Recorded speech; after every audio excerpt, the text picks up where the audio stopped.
If you're experiencing low performance in Red Dead Redemption 2, calibrating your settings can help improve your gaming experience. Follow these steps to optimize your game performance. Step 1. Adjust graphics settings. Open the game and navigate to the settings menu. Look for the graphics settings and lower options such as texture quality, shadow quality, and anti-aliasing. Reducing these settings can significantly boost performance. Step 2. Update drivers.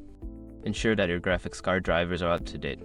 Visit the manufacturer's website like NVIDIA or AMD to download and install the latest drivers. Updated drivers can improve game performance and stability. Step 3. Optimize resolution. In the graphics settings, adjust the resolution to a lowest setting. A lower resolution can help increase frame rates, especially if your hardware struggles with higher resolutions. Experiment with different resolutions to find the best balance between quality and performance.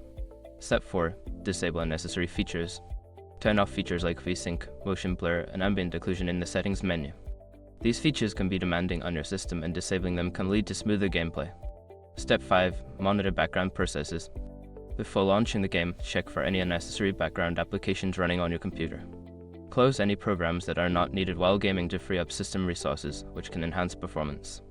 By following these steps, you should see an improvement in your gaming experience in Red Dead Redemption 2. Enjoy your adventure in the Wild West.